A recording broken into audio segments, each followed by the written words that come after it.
Hello, good morning, good afternoon, good evening. Assalamu alaikum. Wherever you may be, my name is Atif. Welcome to another episode of On the Go.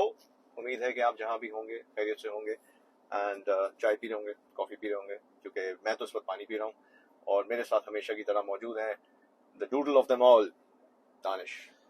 आते हुए आपने अच्छा एक intro किया कि चाय और कॉफी। हमारी चाय वाली वीडियो तो यूट्यूब पे चली गई थी और काफी लोगों ने पसंद किया, बट इतने लाइक्स नहीं आए। पूछें क्यों? इसलिए नहीं है कि ज्यादातर उसको लड़कों ने देखा है। अच्छा, और कॉफी जो है वो लड़कियां ज्यादा शौक से पीती हैं। तो अब हम कॉफी ड्रिंकर्स को मौका देते हैं और आज की एपिसोड जो है इज ऑन कॉफी। बिल्कुल उसी तरह जैसे वाइटल साइंस का वो जो गाना था ना दानिश, गोरे रंग का जमाना। बिल्कुल, जब वो गोरे रंग का जमाना उन्होंने गाया तो उनकी हाँ। जो सावली फैंस थी तो उन्होंने कहा यार ये क्या इन्होंने मतलब रेसिस्ट किस्म का गाना गा लिया, फिर हो गया सांवली तो फिर सांवली सलोनी हो गया। वैसे इसी तरह chai and coffee we should do a vital science wrap up किसी दिन। We must. इफ लोगों को चाहिए तो do mention in the comments कि अगर हम वाइटल साइंस की कौन सी एल्बम कवर करें या पूरे वाइटल साइंस का ईरा कवर करें, which will be amazing. But back to coffee. Adif भाई, अगर आप मुझे इजाजत दें तो पहले जरा मैं कॉफी की हिस्ट्री, क्योंकि मैं पढ़कर आया हूँ, बड़े शौक से पढ़कर आया हूँ। बिल्कुल। तो कॉफी की जानिश और हमारे ऑडियंस के लिए, कॉफी की इब्तिदा होती है 15th सेंचुरी में। इथोपिया में एक शेपर्ड होता है, चरवाहा, तो वो अपनी गाय बकरियां भेड़ जो है वो चरवाने के लिए लेके जाता है और वो यूजुअल जगह से हटकर किसी और जगह पे चले जाते हैं। जब वो वहां पहुंचते हैं तो वो देखते हैं कि जी उसकी जो भेड़ बकरियां हैं वो एक ऐसे प्लांट से बेरीज तोड़ रही हैं जो कि यूजुअल नहीं होता। एनीवे वो खा लेती हैं, ये अपने घर चले जाता है। घर जब पहुंचता है रात को नोटिस करता है कि भाई मेरी जो भेड़ बकरियां वो सो नहीं रही, वो रात भर जाग रही हैं, छाले मार रही हैं, उछल रही कूद रही हैं। तो खैर उसके समझ नहीं आता। अगले दिन वो उनकी पुरानी वाली जगह पे ले जाता है जहाँ पे वो अक्सर घास फूस खाया करते थे। रात को जब वो घर आता है तो देखता है कि उसकी भेड़ बकरियां सो गई हैं। तो उसको हैरानी होती है ये क्या चक्कर था। तो वो फिर उस जगह पे उनको दोबारा लेके जाता है जहाँ पे बेरीज वो वाली थी जिनको खाने के बाद भेड़ बकरियां रात को जागती हैं। तो यही नतीजा निकलता है कि रात भर नहीं सो पाती वो। तो वो ये खबर लेके जाता है मोनेस्ट्री में, जो वहाँ की इबादत की जगह होती है। वहाँ पे जो मॉन्क्स और उनके जो पादरी वगैरह लोग होते हैं, उनको ये कहता है कि भाई आप लोग ये मैंने कुछ देखा है, कोई स्पिरिचुअल चीज तो नहीं है, कोई जादू टोना तो नहीं है इस बेरी के अंदर, इस प्लांट के अंदर। तो वो कहते हैं लेकर आओ। ये लेकर जाता है। वो लोग इसका शरबत बनाते हैं। वो जब शरबत बनाते हैं और पीते हैं तो रात को उनको भी नींद नहीं आती। तो ये कहते हैं तो बड़ा कमाल का कोई कुदरती शरबत है जिसको पीने के बाद रात को नींद नहीं आएगी, हम इबादत करेंगे रात भर। तो इस तरह से इसकी इब्तिदा होती है। फिर जो अरेबियन पेनिनसुला के जो ट्रेडर्स होते हैं, स्पेशली यमन से जो तिजारत करने इथोपिया आते हैं, उनको जब इस चीज का पता चलता है वो अपने साथ ये बीन्स ले जाते हैं। तो जब हम 16th सेंचुरी में आते हैं तो यमन, सीरिया, टर्की, इजिप्ट में कॉफी की जो वो होती है वो वहां से कल्चर का आगाज हो जाता है। बिल्कुल। आई थिंक काफी मशहूर टर्किश के अंदर भी कहवा खाना है, जहाँ से वो आई थिंक वहीं से कॉफी का वर्ड भी उसी रूट से निकलता है। और ये काफी आई थिंक टर्की और ये ऑटोमन एम्पायर में कॉफी का जो एक बहुत बड़ा एक कल्चर बना था, वो वहाँ के जो सूफी दरवेश वाला कल्चर है उससे होता था। बिकॉज अगेन उन्होंने भी पूरी रातें बैठ के अपनी इबादत करनी है, पढ़ना कुछ होता है। तो कॉफी में इतना हाई कैफीन कंटेंट होता था कि वो तो बाद में हमें पता लगा कैफीन है, बट उनको इतना पता होता था कि भाई इसको उबाल के पियोगे तो एनर्जी आएगी। तो वहां से शुरू हुई बात। फिर वहाँ कैफेज के ऊपर ये एक सोशलाइजिंग वाली चीज बन गई, सब आके बैठ के बातचीत करते थे। फिर ऑटोमन एम्पायर और टर्की के एरिया से ये चीज फिर यूरोप में भी ट्रांसफर हुई। और यूरोप के अंदर फिर जब यूरोप की रॉयल्टीज थी, फ्रांस में डच ने और जो स्पेनियर्ड्स थे, जब उन्होंने भी ये पौधा लिया तो एज ऑलवेज जो वेस्टर्न यूरोपियंस के कोशिश होती कि ये तो अब चीज आ गई है, अब ये तो और चाहिए हमें। तो उन्होंने फिर कहा कि हम इंस्टेड ऑफ ट्रेडिंग और इनसे खरीदने से हम खुद क्यों ना उगाएं। बट कॉफी प्लांट की क्या है बात, और आज भी वो चीज एक एप्लीकेबल है कि वो अपर जो एरिया है हमारे ग्लोब का उसमें ग्रो नहीं कर पाता, कोल्ड एनवायरनमेंट में सर्वाइव नहीं करता। ये प्लांट मोर इक्वेटोरियल, जरा गर्म इलाके के बीच में ना, जो सेंटर ऑफ दी ग्लोब आता है एरिया।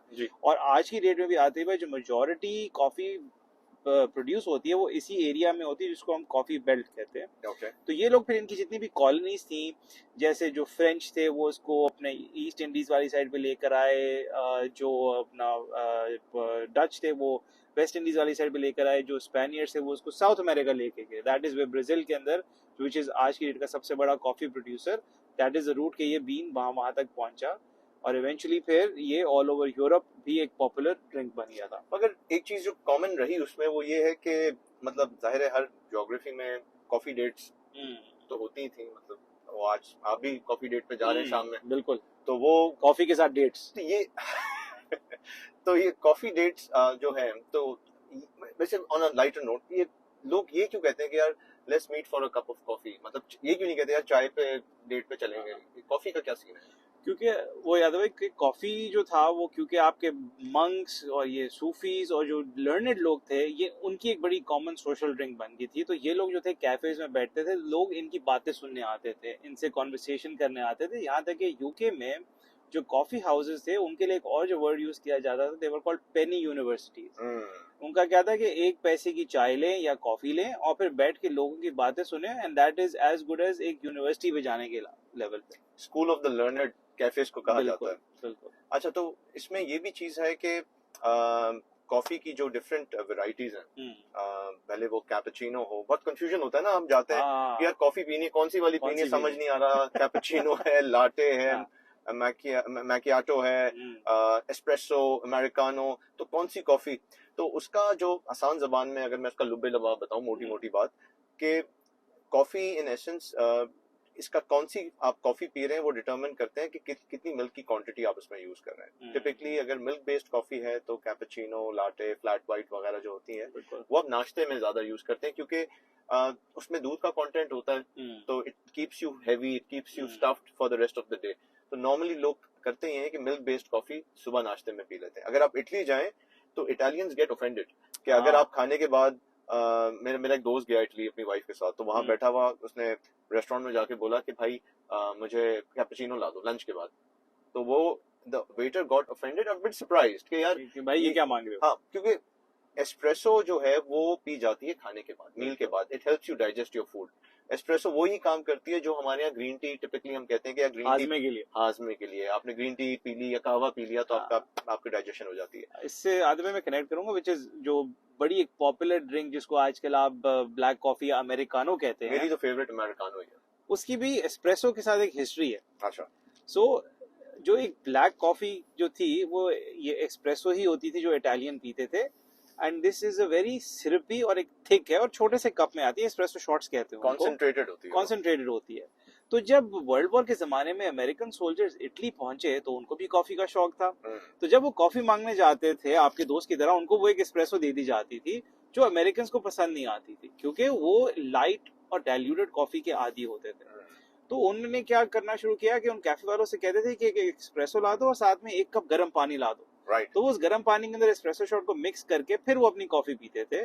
तो इवेंचुअली फिर कैफे ओनर्स ने देखा कि यार ये तो हर दफा आके मांगते हैं, तो जब वो अमेरिकन सोल्जर्स को देखते थे तो उनको खुद ही गर्म पानी में मिक्स करके बड़े कप में दे देते थे, और उसका नाम उन्होंने कर दिया americano, which means for Americans या American coffee. I used to wonder कि यार ये अमेरिकन, अगर अमेरिकन कॉफी है तो अमेरिकन कॉफी बोलो ना, तो उसको अमेरिकानो, तो now you're explaining that is where because the Italian way of saying it is Americano। All right। तो वहां से ये चीज आई, और फिर अमेरिकन कल्चर में भी हम देखते हैं आधे भाई कॉफी की जो पॉपुलैरिटी थी वो अगेन हैज इट्स रूट्स, जो उनकी rebellion against the British empire थी। जब उन्होंने कहा अंग्रेजों को कि उनके बॉस्टन टी हार्बर में उन्होंने सारी चाय उनकी फेंक दी, बॉस्टन टी पार्टी के नाम से वो मशहूर है, कि दैट वाज ए साइन कि हमने आपकी चाय नहीं पीनी, बट अब नाश्ते पे कुछ तो पीना है। तो देन फिर they went to a coffee drinking nation, और दैट इज व्हाई इतनी उनका वहाँ पे कॉफी कल्चर है। और नाश्ते की कॉफी के जो ग्रोथ काफी आई, वो आते हुए आई थी जब इंस्टेंट कॉफी की इन्वेंशन या एक डिस्कवरी हुई थी, क्योंकि कॉफी बनाने का प्रॉपर तरीका ड्रिप कॉफी से या दूसरे के आपको उसको बॉयल करके रखना पड़ता है, फिल्टर के थ्रू पास करना पड़ता है। अब एक वर्किंग बंदे के लिए इतना टाइम नहीं है कि सुबह बैठ के इतना करे, वो क्या यार गर्म पानी दो, मिक्स करो और दो, ऑन द गो पियो। तो instant coffee was the on the go finding, और उसी से फिर आपकी जितनी भी अपने कॉफी कैफेज हैं जिसमें से सुबह की सुबह लाइनें लगी होती हैं कॉफी पकड़ने के लिए, अगेन हम नाम नहीं लेंगे अनलेस के स्टार नामी कंपनी या कॉस्ट नामी कंपनी या ग्लोरिया नामी कंपनी हमें स्पॉन्सर कर दे तो हम पूरा नाम ले लेंगे।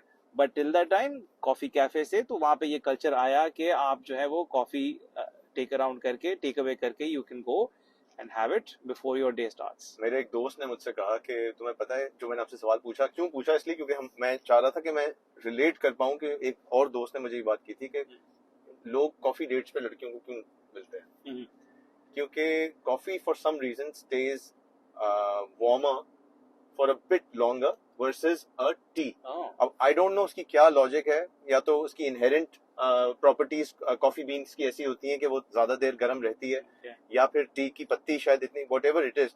तो he said the major reason why in a lot of cultures लोग कहते हैं कि यार we'll meet for a cup of coffee. ठीक है ना? तो इसी वजह से शायद आज शाम में भी आपने ये बिल्कुल ला देवे, और अभी भी बल्कि करते हैं. So let's while we are there, While we let's are have there, the coffee we'll on have the go. coffee on the go.